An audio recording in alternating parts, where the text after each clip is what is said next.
আমার চ্যানেলে তোমাদের সকলকে স্বাগত। আজ আমরা ক্লাস 5-এর রায়ান মার্টিন প্রশ্নবিচিত্রা থেকে পরিবেশের তৃতীয় পর্যায়ক্রমিক মূল্যায়নের 6 নম্বর স্কুল সলভ করব।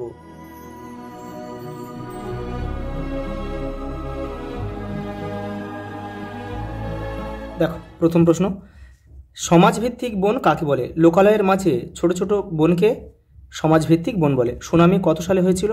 2004 সালে। আর আয়লা হয়েছিল 2009 সালে। আমাদের সকল শক্তির উৎস কি? সূর্য। তালপাতার লেখা বইগুলিকে কি বলে? পুঁথি। একটি অপ্রচলিত শক্তির নাম লেখো। সৌরশক্তি। কোন তারিখে বিশ্ব বয়স্ক দিবস বলা হয়? 1 অক্টোবর। ধান কাটা ঝাড়ার আধুনিক যন্ত্রটির নাম হচ্ছে হারভেস্টার। আগেরকার দিনে কীটনাশক হিসেবে কী ব্যবহার করা হতো? নিম পাতা। দেখো পরের প্রশ্ন, আউশ ধান ও আমন ধানের মধ্যে একটি পার্থক্য লেখা। দেখো আউশ ধান গাছ হচ্ছে ছোট গাছ আর আমন ধান বড় গাছ। দেখো তুঁত গাছের চাষ কী জন্য করা হয়? রেশম কীট পালনের জন্য। দেখো ঘুনি কাকে বলে? তোমাদের বইয়ের 117 নম্বর পেজে উত্তরটা রয়েছে। দেখো এই যে বাঁশের শলা দিয়ে তৈরি বাক্সের মতো মাছ ঢুকতে পারে কিন্তু বেরোতে পারে না, সেটাই তাকে আমরা কি বলবো?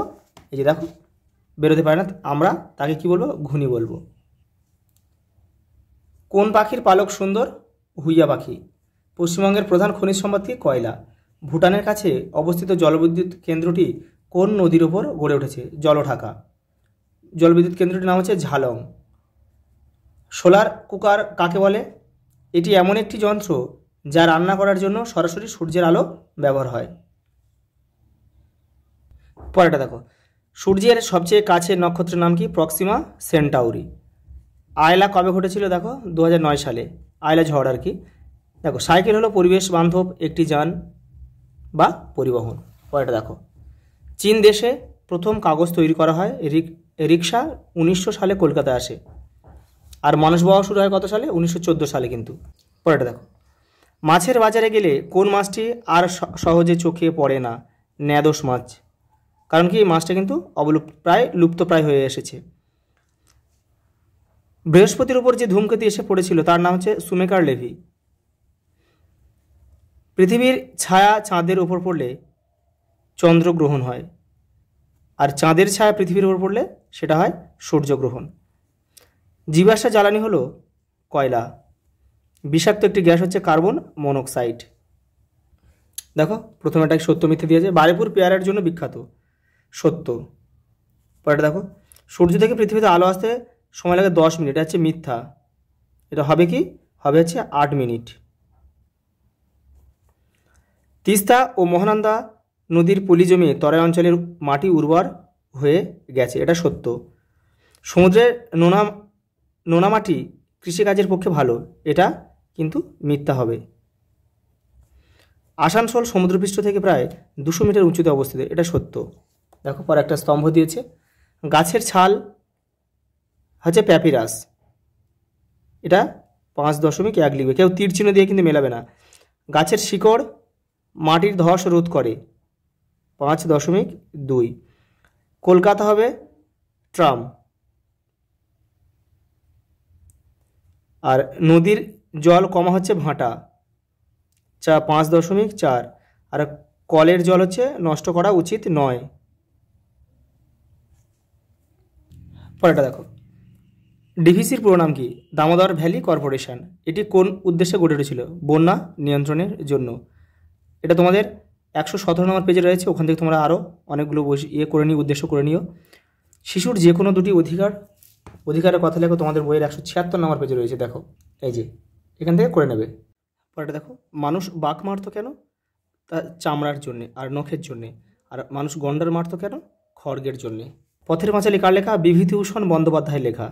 আর পথের পাঁচালী বইটিকে কেন্দ্র করে যে সিনেমা বানিয়েছিল? সত্যজিৎ রায়। বইটার নামও কিন্তু পথের পাঁচালী। বইটা ভালো করে শোনা, বইটা লেখা হচ্ছে বিভূতিভূষণ বন্দ্যোপাধ্যায়। আর এই পথের পাঁচালী বইটিকে নিয়ে আবার পথের পাঁচালী একটা সিনেমা তৈরি করেছিল সত্যজিৎ রায়।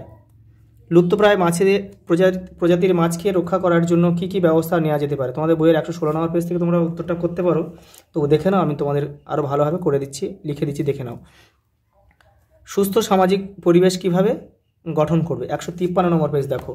এই যে এখান থেকে এটা লিখবে। পরেরটা দেখো, ভূমিকম্প হলে তোমরা কি কি সাবধানতা অবলম্বন করো? তোমাদের বইয়ের 160 নম্বর পেজ দেখো। এই যে দেখো, ফাঁকা জায়গায় চলে যেতে হবে, সময় না পেলে টেবিলের নিচে বা খাটের নিচে ঢুকে পড়তে হবে। সূর্যগ্রহণ কাকে বলে? চিত্রসহ বর্ণনা করো। 163 নম্বর পেজে রয়েছে, দেখো সূর্যগ্রহণ এই যে এখানে রয়েছে, আর এই ছবিটা কিন্তু তোমাদের এটা আঁকতে হবে। পরেরটা দেখো, জলচক্র কাকে বলে? জলচক্রের চিত্র এঁকে দেখাও। দেখো তোমাদের বইয়ের 136 নম্বর পেজ দেখো, এই যে এটা করতে হবে। এখান থেকে তোমাদের এটাকে বলে জলচক্র, এটা করবে আর এই ছবিটা আঁকবে। পরেরটা দেখো, রাস্তা পারাপারের সময় আমরা কোন কোন নিয়ম মেনে রাস্তা পারাপার করব? দেখো যে কোনো দুটি নিয়ম লেখো, দেখে নাও। এই যে দেখো তোমাদের বইয়ের 150 নম্বর পেজে রয়েছে, এখান থেকে করে নেবে। পরেরটা দেখো, দোকানে গিয়ে জিনিস কেনার সময় কি কি চিহ্ন দেখে কিনবে? দেখো তোমাদের বইয়ের 182 নম্বর পেজে রয়েছে, এই যে এই ছবিগুলো, এইগুলোর মধ্যে যে কোনো একটা তোমাদের থাকতে হবে, তারপর আমরা সেই জিনিসগুলো কিনবো। 182 নম্বর পেজ। দেখো পরেরটা দেখো, আফসানা খাতুন, রেখা কালিন্দী ও সুনিতা মাহাতো এরা কিসের বিরুদ্ধে আন্দোলন করেছিল? এটা হচ্ছে দেখো 181 নম্বর পেজে রয়েছে, এরা কিন্তু বাল্য বিবাহের বিরুদ্ধে। এই যে দেখো, এই যে নামগুলো রয়েছে, এই দেখো, এই যে রেখা কালিন্দী, সম্মানী রাষ্ট্রপতি শ্রীমতী প্রতিভা দেবী সিং পাটিল, আফসানা খাতুন, সুনিতা মাহাতো, এরা কিসের বিরুদ্ধে আন্দোলন করেছিল? এই দেখো এখানে কি আছে, বাল্য বিবাহের বিরুদ্ধে কিন্তু এরা আন্দোলন করেছিল। আজ এই পর্যন্ত, দেখা হবে পরের ভিডিওতে।